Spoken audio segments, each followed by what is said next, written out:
আসসালামু আলাইকুম রহমতুল্লাহ। পঞ্চম শ্রেণী অনুশীলনী ৩, নাম হলো চার প্রক্রিয়া সম্পর্কিত সমস্যাবলী। এখন চার প্রক্রিয়া বলতে বোঝাচ্ছে যে যোগ, বিয়োগ, গুণ এবং ভাগ। আচ্ছা, এদের 16টা প্রশ্ন আছে, যেখানে প্রথম 6টা সহজ। আমরা 7 নম্বর থেকে শুরু করি। প্রথম প্রশ্ন হচ্ছে, জালাল সাহেবের মাসিক বেতন হচ্ছে 8,765 টাকা। প্রতি মাসে তিনি 3,225 টাকা বাড়ি ভাড়া এবং 4,850 টাকা অন্যান্য জিনিস ক্রয়ে খরচ করে। অবশিষ্ট টাকা তিনি ব্যাংকে জমা রাখেন। তিনি 8 মাসে কত টাকা জমা করেন? আচ্ছা, সহজ প্রশ্ন, এটা আশা করি তোমরা পারবা। তাহলে লিখব যে দেওয়া আছে জালাল সাহেবের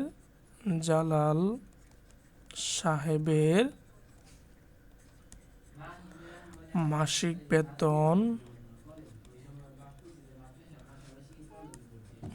বেতন সমান 8,765 টাকা।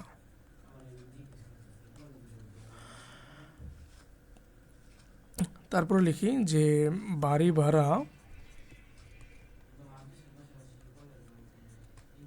ভাড়া কমা অন্যান্য জিনিস ক্রয়ে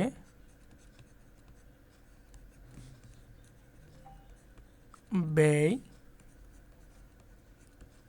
ইকুয়াল 3,225 প্লাস 4,850। 5 আর 0 যোগ করলে হবে 5, 5 আর 2 7, 2 আর 8 10, হাতের 1, 5 আর 3 হচ্ছে 8। তাহলে এক মাসে তার খরচ হচ্ছে 8,075 টাকা। অতএব প্রতি মাসে জমা হয় বা জমা করেন 8,765 মাইনাস 8,075। 5 থেকে 5 বাদ দিলে হচ্ছে 0, 6 থেকে 7 9, মানে 16 থেকে 7 বাদ দিলে হচ্ছে 9, 1 থাকবে, 7 থেকে 1 বাদ দিলে হলো 6, আর এ পাশে আসবে 8 থেকে 8 বাদ দিলে হচ্ছে 0। অর্থাৎ প্রত্যেক মাসে তিনি জমা করতেছে হলো 690 টাকা। ঠিক আছে, এখন প্রশ্নে আমাদের বলছে যে তিনি 8 মাসে কত টাকা জমা করে। ঠিক আছে,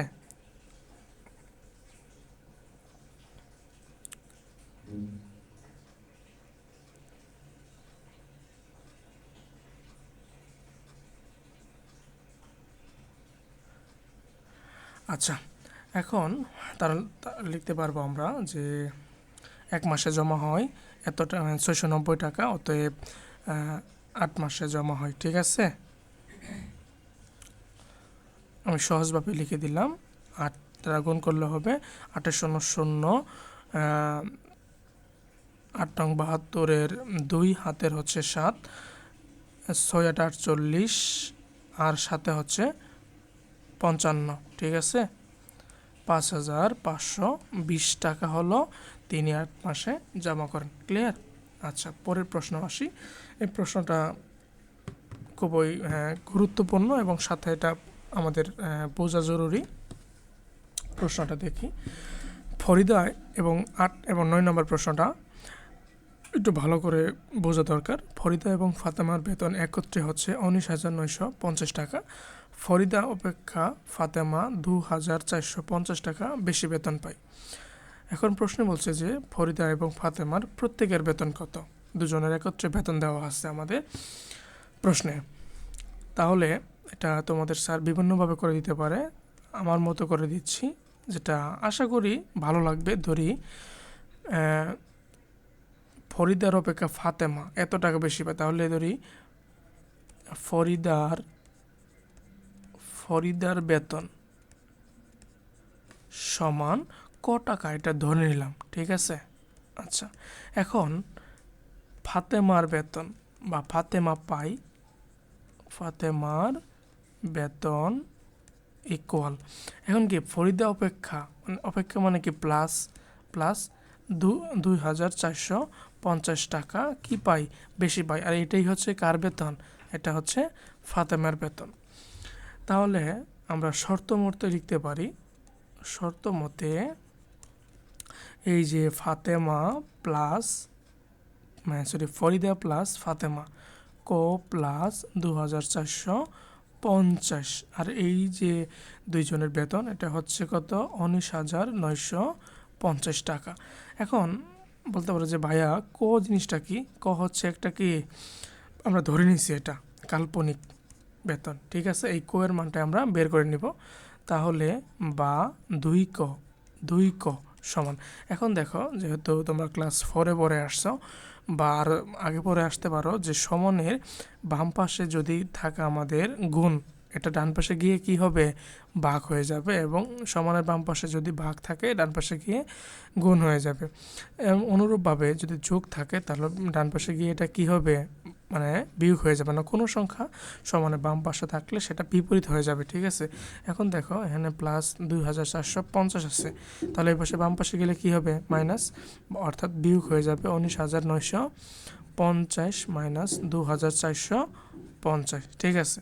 আচ্ছা, তাহলে 5 থেকে 0 বাদ দিলে, 0 থেকে 0 বাদ দিলে হচ্ছে 0, 5 থেকে 5 বাদ দিলে 0, 9 থেকে 4 বাদ দিলে হলো 5, তারপরে 9 থেকে 2 বাদ দিলে হচ্ছে 7, আর এই পাশে আসলে হচ্ছে তোমার 1, ঠিক আছে, 1 থাকবে।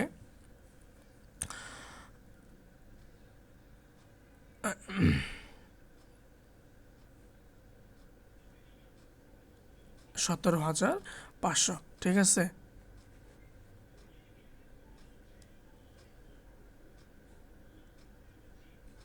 আচ্ছা, তাহলে আমরা 2 এর মানটা পেয়ে গেলাম। অতএব এখন দেখো এখানে 2 আছে, যদি আমরা 1 নিয়ে আসতে চাই, 2টা আছে, তাহলে এই পাশে গিয়ে কি হবে 2, বাম পাশে গুণ অবস্থায় আসছে, ডান পাশে গিয়ে ভাগ অবস্থায় হয়ে যাবে। তাহলে 17,500 ডিভাইডেড বাই কত, মানে ডিভাইডেড বাই হচ্ছে ভাগ বোঝায়, এই যে তোমরা যেভাবে এই যে এটা ভাগ দাও না, এই যে এটা, ঠিক আছে, এভাবে লেখা যায় যে 5/2, ঠিক আছে, এটা ভাগ বোঝায় চিহ্ন। এখন দেখো আমরা হাতে করি, 17-এর ভিতরে 17কে 2 দ্বারা ভাগ করলে কত হবে, 8, আর 2 16 থাকে কত, 1 না, 1 আর 15 কত, এখানে 15 হয়ে যাচ্ছে, তাহলে 7-2 14, 7-2 14 থাকে 1 আর 2টা 0 মানে 100 আসছে না, 100কে 2 দ্বারা ভাগ করে থাকে কত হবে, 50, ঠিক আছে। এখন তোমাদের আমি দেখাই দিই, 17,500, 2 আর 2 16 থাকে হচ্ছে 1, 15, 7-2 14 থাকবে হচ্ছে 1 ভাগশেষ, আর 0 10, মানে 5-2 10, আরেকটা 0, এখন 0 দ্বারা গুণ করতে হবে 0, ঠিক আছে। ভাগশেষ আমাদের 0 হবে এবং ভাগফল আমাদের বের হবে 8,750, ঠিক আছে। এখন এই টা আমরা কার ধরে রাখছিলাম, এটা হচ্ছে কি ফরিদার বেতন ধরে রাখছি টাকা, তাহলে কি লিখবা, এরপরে লিখতে হবে যে ফাতেমার বেতন সমান 8,750 টাকা, ঠিক আছে। তারপরে কি, সরি এটা ফরিদার বেতন, এটা কিন্তু আমাদের ফাতেমার বেতন না, ফাতেমার বেতন আরও যোগ হবে, ক্লিয়ার। অতএব ফরিদার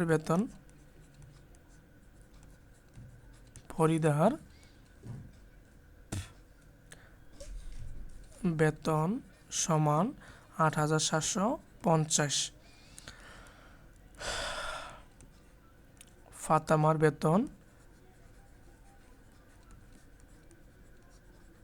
বেতন ইকুয়াল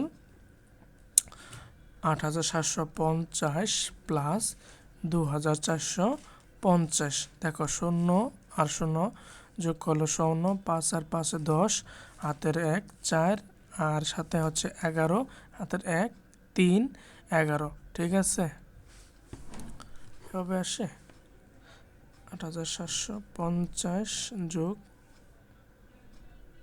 2450 11200। দেখো 0 আর 0, 5 আর বাসাতে 12 হবে না, এটা ঠিক আছে 12 হবে। তাহলে আমাদের বের হচ্ছে 11,200 টাকা হলো কার বেতন? ফাতেমার বেতন।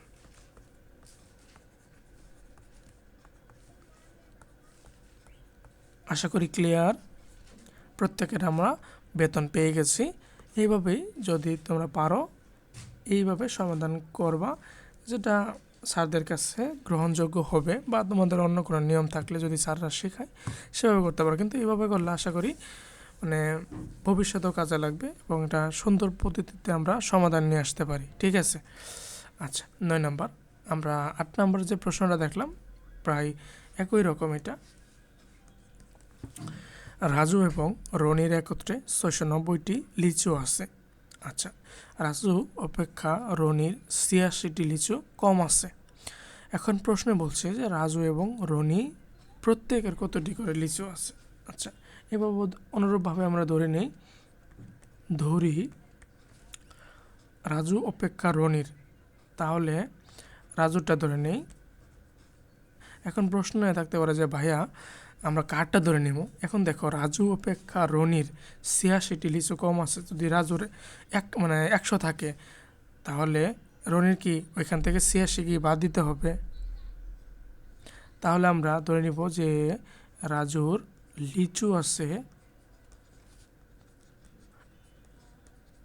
লিচু আছে সমান কোটি। আচ্ছা, তাহলে রনির লিচু আছে কতটি? -86টি। বুঝতে পারছো? এতটা কম আছে। শর্ত মতে বা প্রশ্ন মতে আমরা লিখতে পারবো, প্রশ্ন মতে ক প্লাস ক মাইনাস 86, এই যে দুইজনের একত্রে লিচু হচ্ছে 690টি, বা 2ক সমান। এখন দেখো এই যে এই পাশে -86, ডান পাশে গিয়ে কী হবে? +86, 690 প্লাস 86, 6 8 8 16 আর 1 17, এ পাশে আসবে হইল 7, 700 কত? 76টি। 6 8 8 16 আর 1 17, হ্যাঁ ঠিক আছে। অতএব ক সমান হচ্ছে কি? তাহলে 2 দ্বারা ভাগ হবে, 476 ভাগ 2, এভাবে লিখতে পারো, বা এই যে নিচে দাগ দিয়েও লিখতে পারবো। ঠিক আছে, এখন ভাগ করো। 7-এর ভিতরে 7কে 2 দ্বারা ভাগ করলে হবে 3, 1 থাকবে 17, তাহলে 8 2 16, 1 থাকবে 388টি লিচু আছে। ক্লিয়ার? এই ক আমরা কার ধরে নিয়েছিলাম? এটা হচ্ছে কি রাজু ধরে নিছি। অতএব 388টি লিচু আছে। এটা কিন্তু লিখে দিবা, ঠিক আছে? 388 মাইনাস 86, 8 থেকে 6 বাদ দিলে হচ্ছে 2, 8 থেকে 8 বাদ দিলে হচ্ছে 0, 3। 302টি লিচু আছে রনির। ক্লিয়ার? ওদের এই দুইটা প্রশ্নই বোঝার। আচ্ছা, এটা হ্যাঁ এটাও লাগবে, ভালো করে বুঝতে হবে। আচ্ছা, মা এবং পুত্রের বয়সের সমষ্টি দেওয়া আছে 60 বছর। মায়ের বয়স পুত্রের বয়সের 3 গুণ, তাদের প্রত্যেকের বয়স কত? আচ্ছা, এখন দেখো যে দুইজনের বয়সের সমষ্টি হচ্ছে 60 বছর। এখন একটা শর্ত দিয়ে দিয়েছে, মায়ের বয়স পুত্রের বয়সের 3 গুণ। এখন তুমি যদি ধরে নাও যে পুত্রের বয়স 1 বছর, এটা ধরে নিলা, তাহলে মায়ের বয়স কত হবে? 3 বছর। পুত্রের যদি হয় 3 বছর, মায়ের কত হবে? 9 বছর। ক্লিয়ার? এখন আমরা লিখি সেটা, ধরি পুত্রের বয়স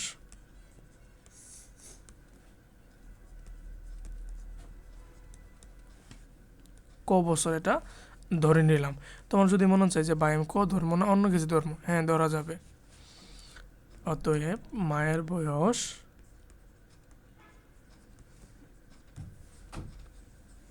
কত হবে তাহলে 3 গুণ, তাহলে 3 গুণন পুত্রের বয়স সমান 3 ক বছর। আচ্ছা, শর্ত মতে এই যে মায়ের বয়স প্লাস পুত্রের বয়স এটা কত 60 বছর। এখন 3 ক আছে প্লাস ক আছে, তাহলে কত হবে 4 ক, ঠিক আছে, সমান 60। অতএব ক সমান হলো কি করতে হবে 60 ভাগ 4। তাহলে 6 এর ভিতরে 4 কতবার ভাগ করা যাচ্ছে, একবার। আর এখানে থাকে কত 2 আর 0 20, 5 4 20। ক সমান কত বছর 15 বছর, ঠিক আছে। অতএব পুত্রের বয়স কত 15 বছর, এবং মায়ের বয়স সমান 15 গুণন 3, 3 15-তে 45 বছর, ঠিক আছে। উত্তরটা লিখে দিও, হ্যাঁ। পরতে আসি, ভাজক 78 দেওয়া আছে, ভাগফল দেওয়া আছে, ভাগশেষ হলো ভাজকের 1/3। এখন ভাজ্য কত? এখন তুমি দেখো যে আমরা জানি যে এটি কিন্তু নিঃশেষের বিভাজনা, হ্যাঁ। আচ্ছা, এখন ভাজ্য সমান জানো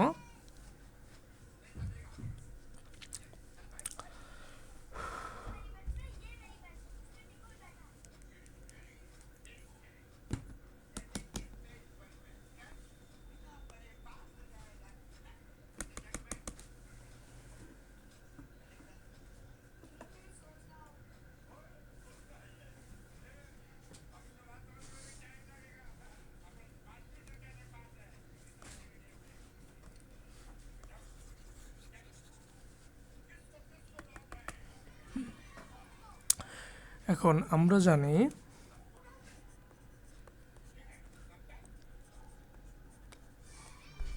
আমরা জানি যে ভাজ্য সমান ভাজক গুণন ভাগফল,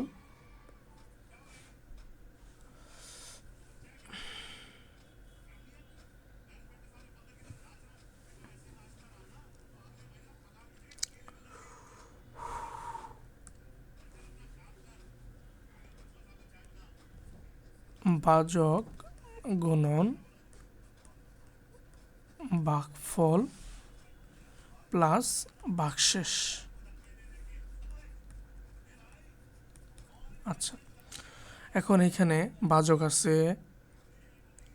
ভাগফল আছে, আমাদের ভাগশেষ নেই। কিন্তু প্রশ্নে বলে দিয়েছে যে ভাগশেষ হলো ভাজকের 1/3, ঠিক আছে। এটা আমরা এখানে পারবো। এখন দেখো যে প্রশ্নে এটা লিখবা কিন্তু, হ্যাঁ, যে দেওয়া আছে ভাজকের 2 ভাগ ফেলে, তো তাহলে ভাগশেষ সমান ভাজকের 1/3।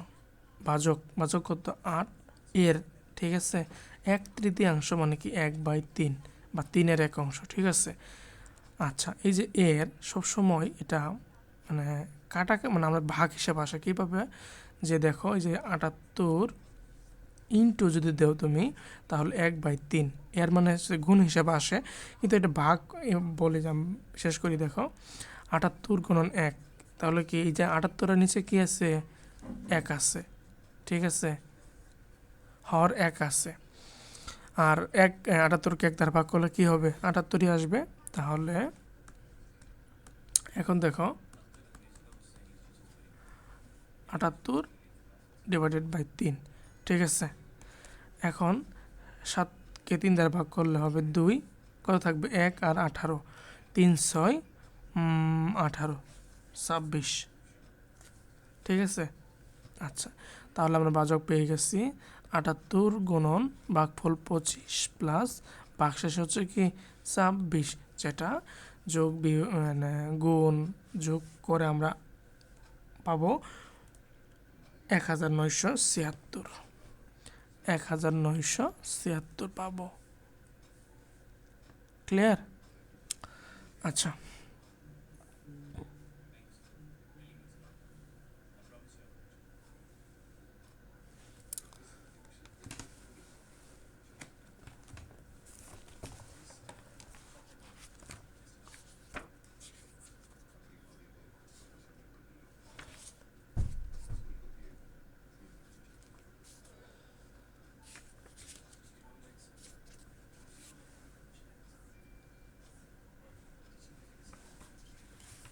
এখন তোমাদের কিন্তু একটা প্রশ্ন থেকে যাইবে যে ভাইয়া বাজক জিনিসটা কি বা বাহ্য জিনিসটা কি, এটা অনেকের মনে নাও থাকতে পারে। আমরা ভুলে যাওয়া প্রাণী, আমাদের অনেক কিছু ভুলে যায়, তো পড়াশোনা বেশি ভুলে যায়। আচ্ছা, বাজক যে রাশিকে ভাগ করা হয় আর বাহ্য হচ্ছে কি, সরি, যে রাশি দ্বারা ভাগ করা হয় আর বাহ্য হচ্ছে কি যে রাশিকে ভাগ করা হয়। এখন আমাদের কি বের হয়ে গেল, বাহ্য অর্থাৎ যে রাশিকে ভাগ করা হইতেছে 1976, আর যে রাশি দ্বারা ভাগ করা হয় ভাজক হচ্ছে কি 78, ঠিক আছে।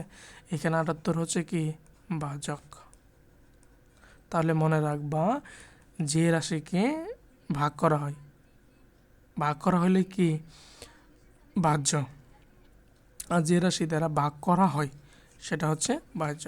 তাহলে এখানে আমরা ভাগ করে পাবা হলো ভাগশেষ বের হয়ে যাবে 26, ঠিক আছে। এটা নিঃশেষে বিভাজ্য না। ক্লিয়ার?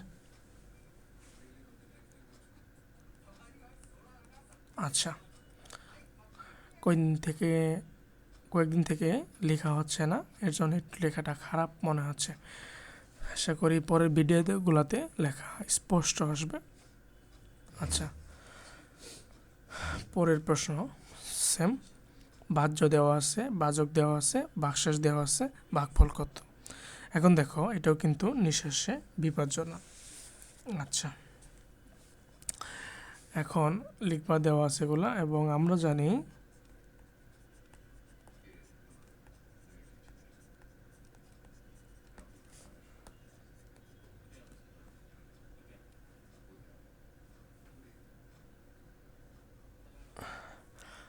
জানি যে ভাগফল, এটা তো মুখস্থ করছে, আমি বুঝে দিতেছি। ভাগফল সমান বাহ্য মাইনাস ভাগশেষ, তারপরে হচ্ছে ভাজক, ঠিক আছে। আচ্ছা, এখন আগের অঙ্কটা একটু চলে আসো। এখন দেখো তো, ভাজ্য সমান কি, ভাজক গুণন ভাগফল প্লাস ভাগশেষ, ঠিক আছে। এটাই আমরা একটু লিখি, ভাজ্য সমান ভাজক গুণন ভাগফল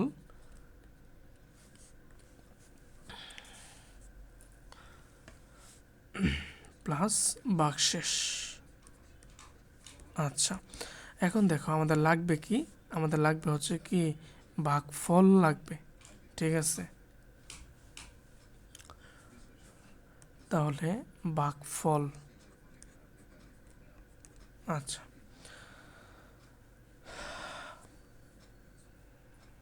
এইটা পুরোপুরি সমানের কি আছে, ডান পাশে আছে না। আচ্ছা, আরেকটু ক্লিয়ার করে দেই, ভালো হবে। আচ্ছা, তাহলে ধরো এটা এই পাশে আসছে, এইটুকু এই পাশে আসছে, তাহলে এটা সমান আমরা কি লিখতে পারবো, এটা সমান কি আমরা ভাজ্য লিখতে পারবো না, এটা সমান ভাজক গুণন ভাগফল প্লাস ভাগশেষ সমান কি লিখতে পারবো, ভাজ্য। এখন আমাদের কি লাগবে, ভাগফল লাগবে। আচ্ছা, ভাগফলের আগে এখন দেখো ভাজক গুণন ভাগফল, এটা গুণ আকারে আছে, আচ্ছা, এই এই ভাগশেষ এটা আমাদের যেহেতু সমানে বাম পাশে আছে, ডান পাশে গিয়ে কি হবে, ভাগফল হবে, সরি ভাগশেষ হবে, ভাগশেষ। আচ্ছা, এরপরে দেখো যে ভাগশেষ তাহলে চলে গেল, এরপরে কি লাগে, ভাজক। ভাজক ভাগফলের সাথে কি অবস্থায় আছে, ভাজক ভাগফলের সাথে গুণ অবস্থায় আছে। তাহলে যদি গুণ অবস্থায় থাকে তাহলে ভাজক ডান পাশে গিয়ে কি হবো, যে ভাগ অবস্থায় আছে, ঠিক আছে। অথবা এই যে নিচে লিখে ভাজক লেখা যায়, বুঝতে পারছো। এভাবেই তোমরা একটা সূত্র থাকলেই বাকি সূত্রগুলা বের করে নিতে পারো। কিন্তু পরীক্ষা হলে যেহেতু সময় থাকে না, তাই একটু মুখস্থই করা লাগে, ঠিক আছে।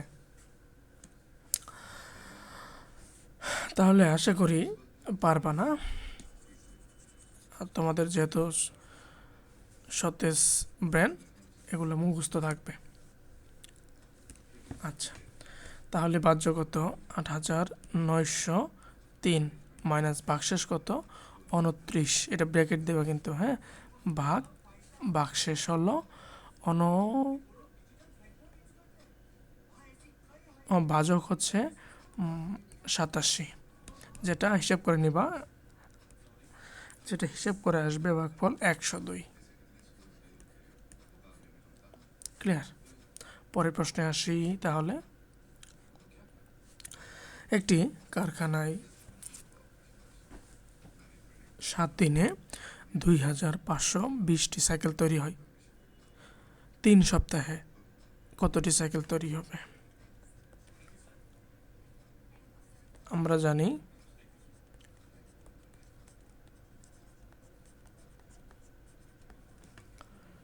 এক সপ্তাহ সমান ৭ দিন।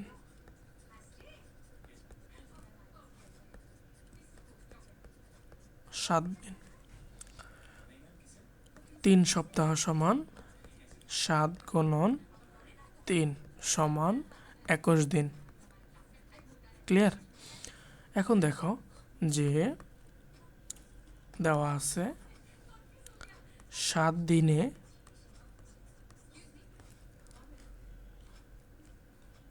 সাইকেল তৈরি হয়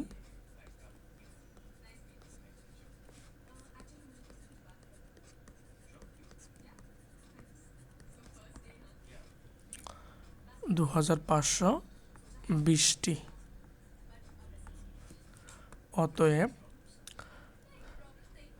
২১ দিনে, আর ২১ কি ২৭ চেয়ে বেশি না, তা যে বেশি হলে কি বেশি উৎপন্ন হবে, বেশি হলে কি গুণ করা লাগে, ২৫ ২০ ইন্টু ২১। আচ্ছা, অনেকে আবার বলল না যে ভাইয়া এগুলো তো আমরা জানি। দেখো, অনেকেই জানে না, জন্য এই ভিডিওগুলো হয়তো দেখতেছে।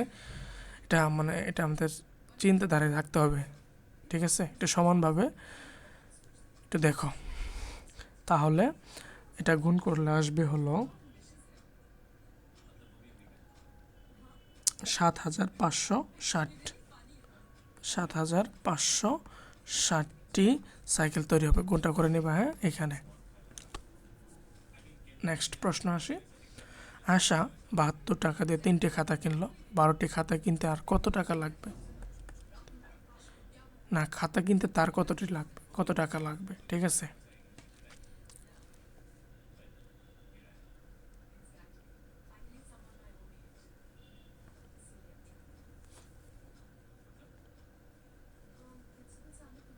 আচ্ছা, আমরা ঐকিক নিয়মে করি। এখন দেখো যে কত টাকা লাগবে। দেখো কি চাইছে, টাকা চাইছে না, আর যেটা চাইবে সেটা হচ্ছে কি আমরা ডান পাশে বসাবো। কিভাবে, যে 3টি খাতা কিনতে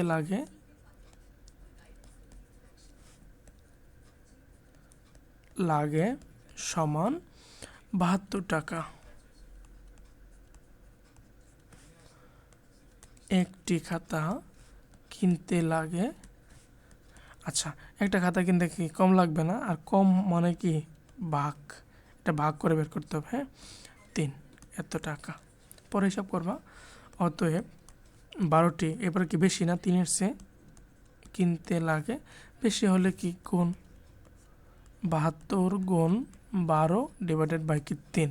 এখন দেখো 3 4 কত 12, 4 2 8, 4 7 28, 288 টাকা লাগবে। 88 আমরা যেটা বলি, হ্যাঁ 88। উত্তর হচ্ছে কি 12টি খাতা কিনতে তার 288 টাকা লাগবে। ক্লিয়ার? এরপরে আসি 15 নম্বর প্রশ্ন। যদি 8 কেজি পোলাওয়ের চালের মূল্য হয় 960 টাকা, তবে 4800 টাকা দিয়ে কত কেজি চাল পাওয়া যাবে, চাল কেনা যাবে? কত কেজি চাল কেনা যাবে? কি চাইছে? কেজি আছে আমাদের এই পাশে, ডান পাশে। তাহলে লিখতে পারবো যে 960 টাকা দিয়ে পাওয়া যায়, 960 টাকা দিয়ে কেনা যায় 8 কেজি চাল। 8 কেজি চাল। আচ্ছা, অতএব 1 টাকা দিয়ে কেনা যায়, তাহলে কি কম না? তাহলে 8 ডিভাইডেড বাই 960 কেজি চাল, পরে হিসাব করি এটা। অতএব 4800 টাকা দিয়ে কেনা যায়। এবার কি বেশি না? বেশি হলে গুণ 8 ইন্টু 4800 ডিভাইডেড বাই হচ্ছে কি 960। এখন দেখো এই যে শূন্য আছে, আমরা যে শূন্য শূন্য কাটা দিই কীভাবে, 10 দ্বারা ভাগ করলে শূন্য আর শূন্য চলে যাবে, ঠিক আছে। আর যেটা হিসাব করে আসে, আমার হিসাবটা দেখাই দিই, এটা হিসাবটা দেখাই, শেষ মেবি লাস্ট অঙ্ক এটা, এটা আছে। এখন 8 দ্বারা গুণ করতে হবে 480-কে, 8 ইন্টু 480, 33 40 38 40 38 40 96। এখন দেখো প্রথমে আমাদেরকে 3 সংখ্যা নিতে হবে, তাহলে 424 হাতের কত 2, 4 নং 36 আর 2 হচ্ছে 38, শূন্য বাক্সেস থাকে, সরি ভাগ, এটা কাটা নিয়ে আসলে কত থাকে 0। এখন 0 দ্বারা গুণ করলে হবে 0, বাক্সের 0, ভাগফল আমাদের বের হবে কত 40। অতএব 40 কেজি চাল কেনা যাবে, ঠিক আছে। আচ্ছা, পরের প্রশ্ন আসি। একটি মোটরসাইকেল 12 লিটার পেট্রোল দিয়ে 30 কিলোমিটার যেতে পারে। 100 কিলোমিটার যাওয়ার জন্য কত লিটার চাইছে? তাহলে আমরা লিখতে পারবো যে 300 কিলোমিটার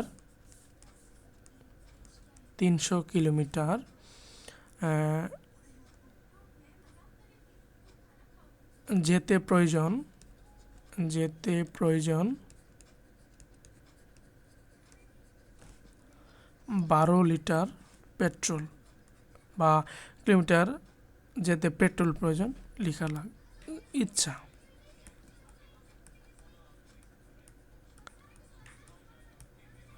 পেট্রোল, হ্যাঁ। এখন লাগবে কত? 100 কিলোমিটার। তাহলে 1 কিলোমিটার যেতে প্রয়োজন 12 ডিভাইডেড বাই 300 লিটার পেট্রোল। আর সবসময় অঙ্কগুলা ঐকিক নিয়মে করার চেষ্টা করলে ভালো। অতএব 100 কিলোমিটার যেতে প্রয়োজন, এবার গুণ হয়ে যাবে 12 ইন্টু 100 ডিভাইডেড বাই কত 300। 1 3 বার 3 4 12, 4 লিটার পেট্রোল, ঠিক আছে। ধন্যবাদ সবাইকে। আমি তোমাদের ক্লাস 5-এর সম্পূর্ণ গণিত বই সমাধান করার চেষ্টা করব ধারাবাহিকভাবে। এরপর এই তোমাদের যে প্রশ্নগুলো আসে পরীক্ষায়, সেগুলা আস্তে আস্তে সমাধান করার চেষ্টা করব, ঠিক আছে। তাহলে ধন্যবাদ সবাইকে। পরের অধ্যায়টা হলো আমাদের অদেচার গাণিতিক প্রতীক। শীঘ্রই এটার সম্পূর্ণ একটা ভিডিও আসবে, দেখতে পারো। ধন্যবাদ সবাইকে। আসসালামু আলাইকুম ওয়া রাহমাতুল্লাহ।